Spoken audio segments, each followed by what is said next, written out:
So he really built me up pretty high. So we'll see where we go from there. Hey, it is such an honor and a privilege for me to be able to be here tonight. As he said, you guys are in this new series, and I know Kurt helped you guys last week and talked about love and our relationship with God and what his love looks like in our lives, and then love for one another, love for our neighbor. And so tonight, as he said, Malachi's there in the back.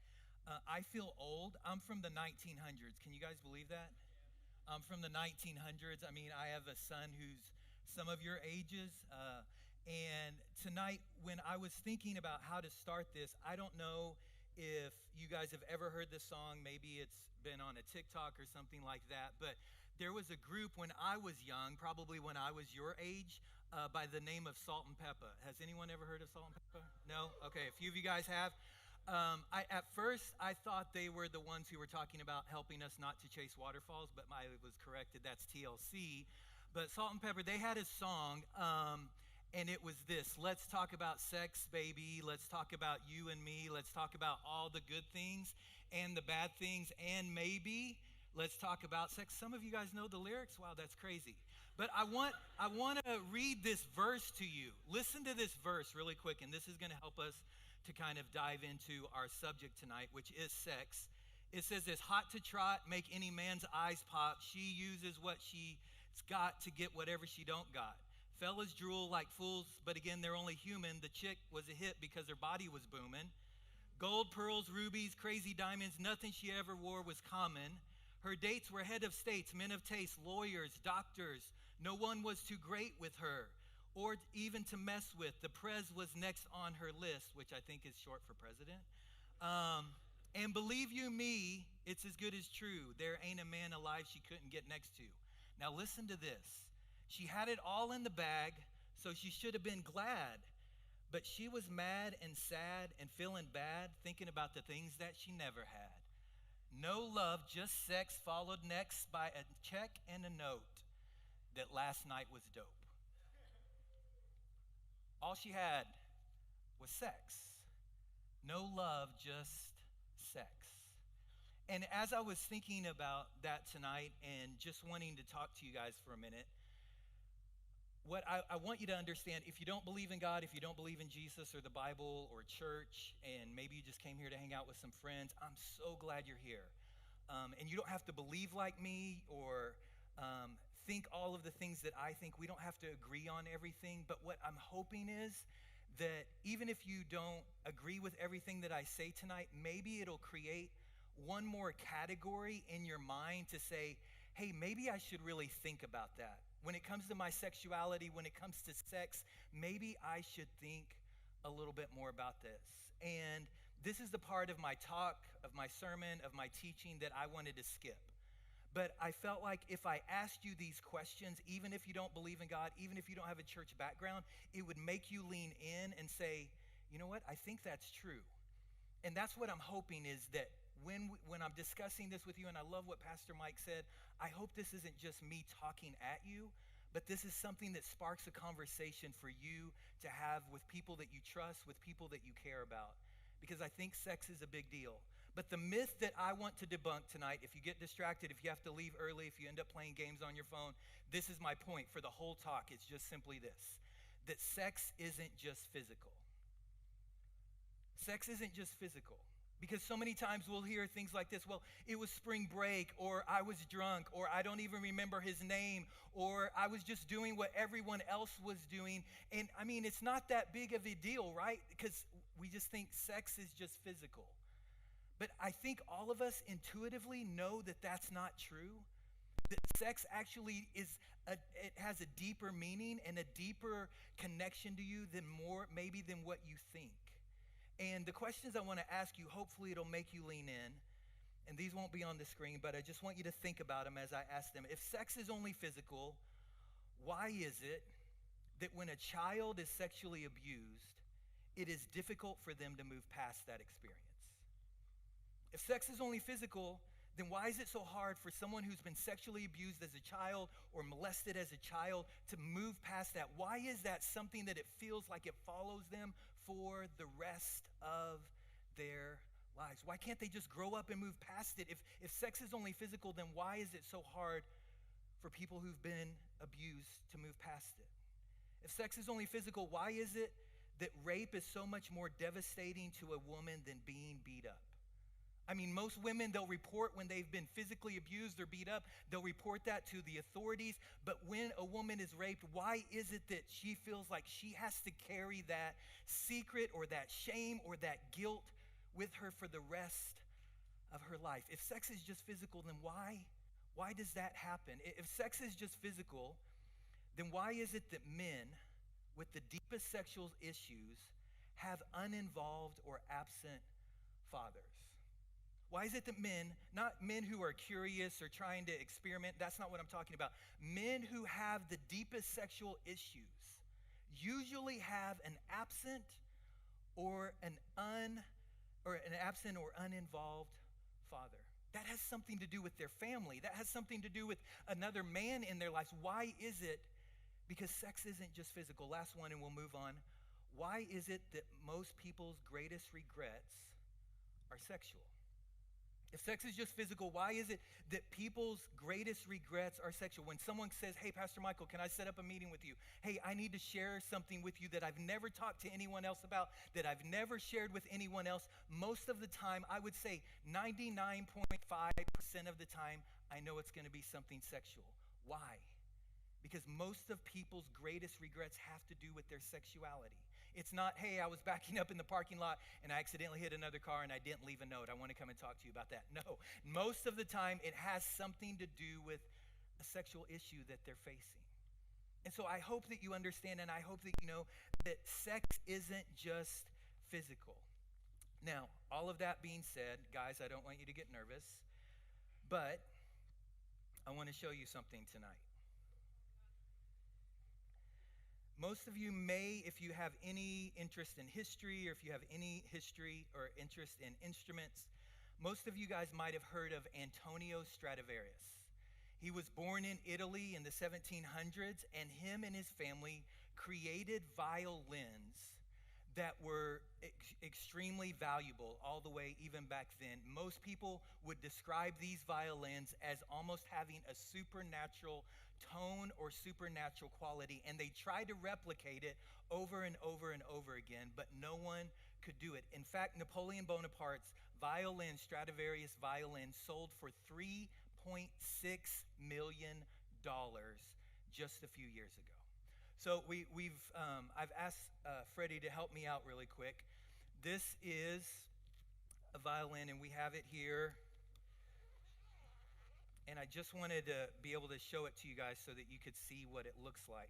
Now, is there anyone here who actually plays an instrument? Anyone in here who actually, you do? What instrument do you play? You play the violin? Could you just stand up for 1 second? No, I'm not going to make you play it. Yeah, if you could just stand up for 1 second. And could you just take this real quick? Now, and can you just sit down? You can pass it down the row. And then, Freddie, if you can eventually pick it back up when it gets to the back. Now, guys, would anybody do that with a Stradivarius? No. But can I tell you something? There's some of you maybe in this room. Maybe there's some people that you even know or that you've dated before. That's what they do with their sexuality. They pass it from one person to another person, to another person, to another person. They go from one sexual experience to another sexual experience to another sexual experience. Can I tell you something really quick? You're more valuable than that violin. You're more valuable than that instrument that's made of wood and cables and glue and cords. You're more valuable than that. Can you let that sink in just for one moment? You are more valuable than that. And so many times when you look in the mirror, when you think about your value, you don't value yourself as much as God values you. And if you don't hear anything else I say tonight, you're worth it. You're worth it. You're worth the wait. I know that was on one of the slides earlier. You're worth the wait. And so many times We've believed the lie of culture. We've believed the lie maybe our parent told us, maybe an ex told us. We've believed the lie that I'm not as valuable as I think I am. But I just want to remind you tonight of how valuable you are to God. How valuable you are to God. Here's the thing. When we do that, when we pass our sexuality from one person to another, we damage ourselves. And we ruin this word. I love this word, intimacy. Intimacy. Intimacy is this: to know and to be fully known. No filters, no makeup, no pretending, no mask. We all want intimacy in our relationships. That's what we long for, that we can be fully ourselves with someone else and they're going to love us and accept us just as we are. That's what we all want. That's a deep longing inside of us. But so many times we settle for something less than intimacy. And so many times we allow our sexual activity or our sexual promiscuity to damage our intimacy with someone that we hope to meet and hope to find in the future. And I know that you guys probably already know this, but God's been talking about this for hundreds and thousands of years. This is the obvious thing, right? God's been talking about this for hundreds and thousands of years. And if you have your Bible, you're welcome to turn there. If you don't, it's okay. It'll be up on the screen. But in 1 Corinthians chapter 6, that's where we're going to be at. But so many times when religion or when the church talks about sexuality, we're like, they're so narrow-minded. They're so narrow-minded. But can I tell you something? When you think about religion and sexuality and you look throughout history, sexuality throughout history and man-made religions wasn't exclusive. It wasn't exclusive. Most religions practice sexuality to where you have sex with as many people as you possibly can, whenever you can, whatever you want to do. Most religions, man-made religions, they begin to treat women, I'm just going to tell you the truth, like a commodity. Normally in man-made religions, women and children become a commodity. And God, when he introduces his plan for sexuality, when he gave Moses the 10 Commandments, most of you guys know that all the way back in the book of Exodus, the nations around Israel would have been practicing religion and sexuality totally different than what God's standard was. And so when God gives the commandments, he's trying to set apart this nation to say, hey, this is what I want you to have. I want you to have intimacy. And that can only happen when you have exclusivity with another person. The other religions, Linnell and I were reading through the Bible this year together. We started in Genesis. We're in Leviticus right now. And most of you probably know this. There's 613 laws besides the 10 Commandments in the Torah, in the first 5 books of the Old Testament. And when you read those, it's like God is saying, hey, don't have sex with your brother. Don't have sex with your sister. Don't have sex with your uncle. Hey, don't have sex with animals. Hey, don't have sex with your wife's daughter. Hey, make sure you don't have sex with your brother. Like all of these weird, and I'm reading it and I'm like, why does God have to say all of these things? But here's the reason, young adults, is because the nations around Israel were all practicing weird, crazy sex. They would go into a temple, they would pay a fee, they would make a sacrifice, they would get a private room, and then they would have this sexual experience, and then they would go home. And God is saying, I want you to understand something, that sex is supposed to be exclusively between a husband and a wife together. And then Jesus would come along in the New Testament, and he would raise the bar even higher. Jesus is teaching, raise the bar and raise the value of women even higher than anyone else in the culture around him. And he says this, hey, if you look at another person lustfully, you need to check your heart. You need to check your heart because that will lead you down a destructive path. And then Paul comes along and he's planting these churches in the Mediterranean Rim, in Colossae, in Corinth, in Athens, in Greece, in Ephesus. And he's traveling around and he's trying to remind the people, hey, the way that everyone else practices sex around you isn't the way that God is calling you to practice sexuality. And so listen to what Paul says there. 1 Corinthians chapter 6, verse 18, flee from sexual immorality. Don't search it on your phone. Don't swipe it. Don't text it. Don't look at it. Flee from sexual immorality. Why, Paul? Why do we need to flee from sexual immorality? All other sins people commit. All other sins people commit. I want you to hear that. All other sins people commit are outside their bodies. But those who sin sexually sin against their own bodies. Paul is saying sexual sin, it's different than any other sin. Not because it'll send you to hell. Not because God will love you less. Not because God will judge you. Not because God hates you if you're sinning sexually. No, Paul is saying sexual sin is different because you're hurting yourself. You're hurting yourself. Why? Because sex isn't just physical. It's tied to something deep inside of you. Listen to what he goes on to say. Do you not know that he who unites himself with a prostitute is one with her in body? This word that he uses, unites, is like this. He says, and most of his listeners would have said, Paul, we're not uniting with anybody. We're just having sex. And he's like, no, you don't understand sex. Your parents must not have told you. Whenever you have sex, you're uniting with the person and you are becoming one with that person in your body. All right, this is just water. You guys saw me pour it into here, okay? These are electrolytes. They're supposed to be good for you. Watch what happens. Hopefully it happens here in a second. It's going to happen, I promise.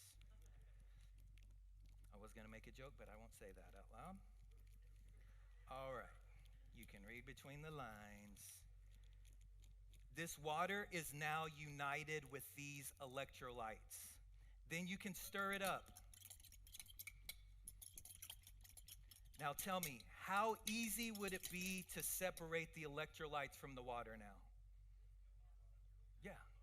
It would be difficult. Some of you who are scientists, you're like, no, Pastor Michael, it would be really easy. This is all you have to do is boil the water and then all of the other stuff would go to the bottom of, okay, I get it. But just help me just a little bit, okay? It would be very difficult now to separate that powder from this liquid.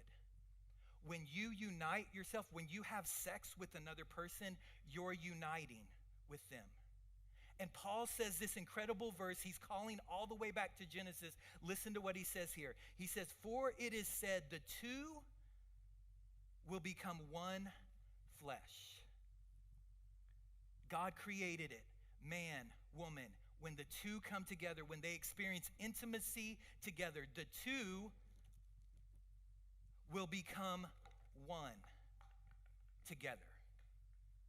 And what God has, when you hear at a wedding, you might hear this sometimes, the pastor, the priest, the rabbi, the person might say, what God has put together, what God has made one, let no one make it unone. You can't unone what God has made one. It is very difficult to unone this now. And when you one yourself with person after person, partner after partner, sexual experience after sexual experience, no wonder you begin to feel empty and hollow and lonely and isolated inside. Why? Because you're wanting yourself with so many people. And God says, no, you're only supposed to one yourself with one other person.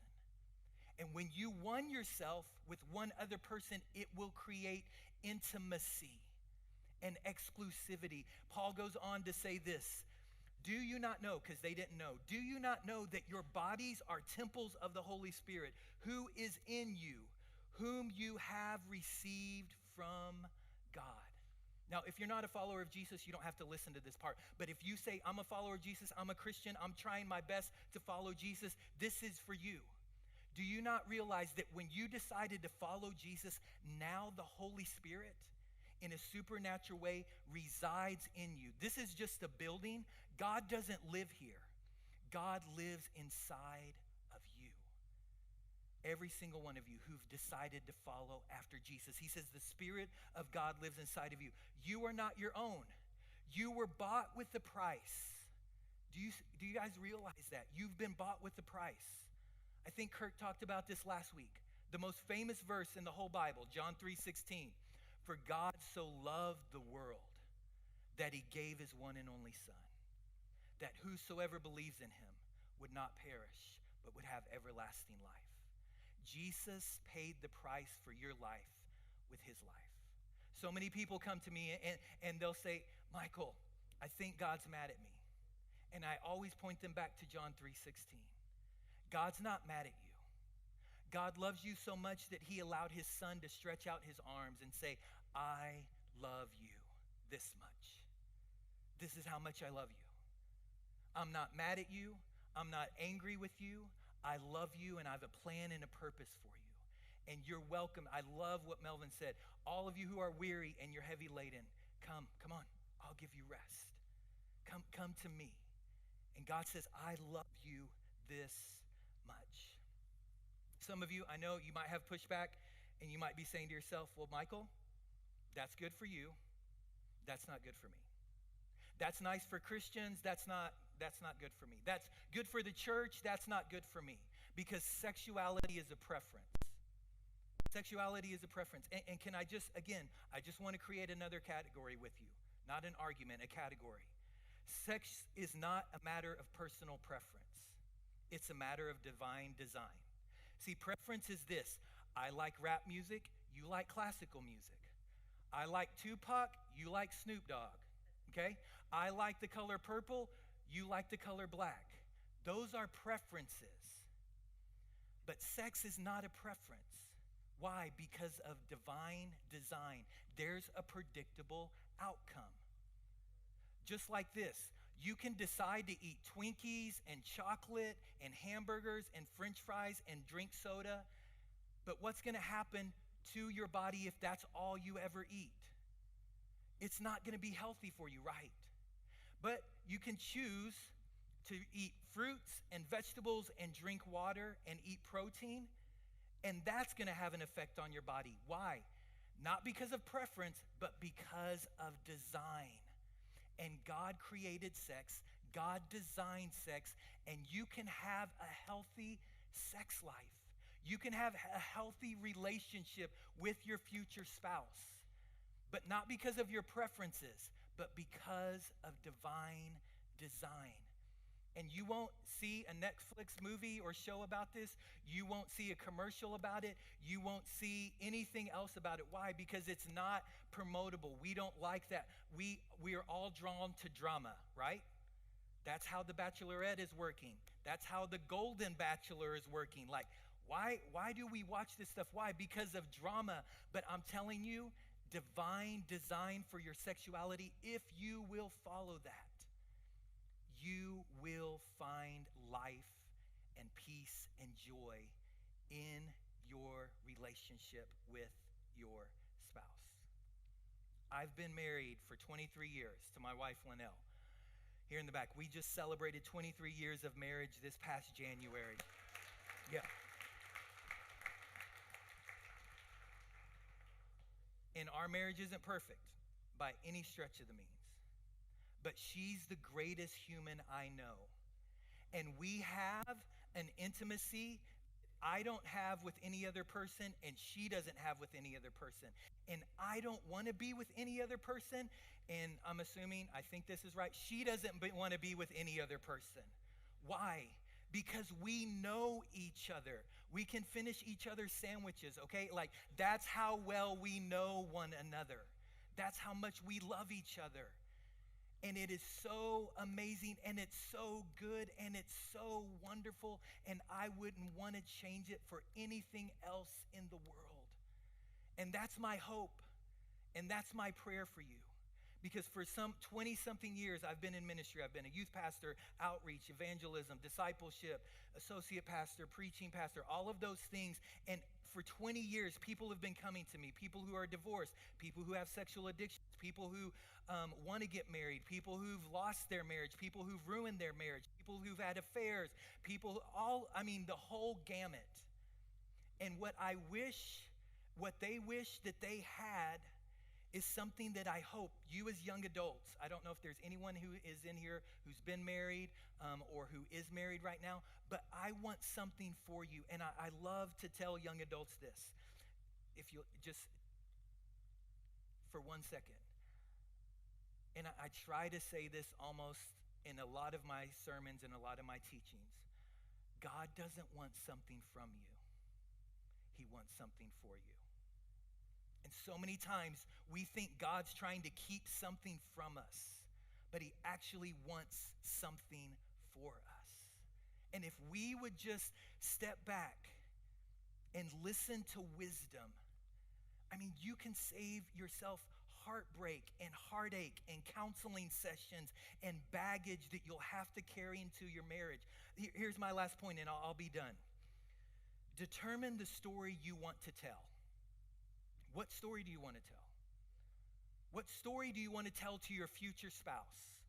Well, my parents really never talked to me about sex, so I just did what all my friends did, and so I was sexually active. I mean, all through high school and in college, I was a part of a sorority, a fraternity, and I've always just been sexually active, but now we're going to get married, and I'm going to flip a magical switch, and I'm just going to have eyes for you. That's a story, right? Or maybe this is a better story. Hey, you know what? My parents really never talked to me, and I had some sexual issues going on into my high school years, and I made some wrong decisions, some bad choices.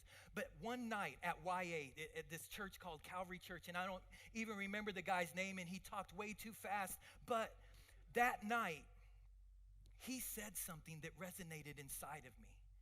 And from that night on, I made a decision that I was going to honor God with my body.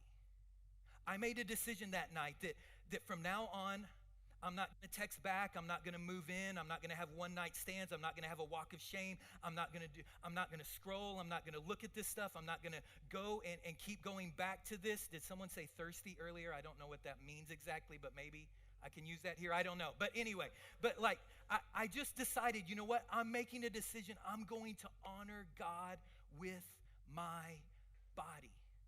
That's a story. And from that point on, I had you in mind. I waited for you. I made a decision that I was going to honor God with my body. So decide ahead of time, young adults. What does honoring God with your body look like? What does honoring God with your body look like? You have to make that decision. If I can ask the worship team to come back. You have to make that decision. Last point is this, and it'll be up on the screen. Giving up something now for something better later, it's not a sacrifice. It's an investment. Giving up something now for something better later is not a sacrifice. It's an investment. You're investing in your future family. You're investing in your future relationship. You're investing in your future spouse. Right now, you get to make a decision. What story do you want to tell? What baggage do you want to carry into your future marriage? Because here's the thing. When Linnell goes on a trip, I don't have to worry about her. I don't have to worry about the decisions that she's going to make. I don't have to worry about the people she's going to talk to. I don't have to worry about if she's going to be flirting with someone. Why? Because she's been faithful for all of these years, and she was faithful. I know her track record, and now I trust her. I trust her. When I leave to go somewhere, she knows. She can trust me. And I'll just tell you a secret. Guys, men, I have a group of about 5 guys. When I'm traveling, they're checking on me. They're asking me, hey, Michael, are you flirting with anybody? Are you looking at pornography? Are you watching any movies or TV shows that are inappropriate? How's your heart? How are you doing? These guys, I trust them, and I know that they love me. And so whenever I'm traveling, whenever I'm away from Linnell for more than 24 hours, they're checking on me. I call them up, and I'm like, hey, guys, I need you to check on me. I'm getting ready to go for travel for school, or I'm going over here. I'm going to visit this person. I need you to check on me. Why? Because I know that the enemy would like nothing more. And I mean, you guys, you can read the headlines. How many pastors are found out in a scandal? and their reputation, and they bring disgrace and dishonor to Jesus and to the church and to God. And it's embarrassing. And so I've made a decision as a pastor. I'm like, God, first of all, I don't want to bring any shame to your name. I don't want to bring anything, like any dishonor to who you are, God. I don't want to make it hard for it, like, oh, there's another pastor. Yep. Of course, all of them are like that. See, another Christian who's a hypocrite. So I've put up guardrails in my life. Linnell knows all of my passwords. She knows how to get on my phone. She knows how to check my email. She knows all of that stuff. Why? Because I don't want to break my trust with her.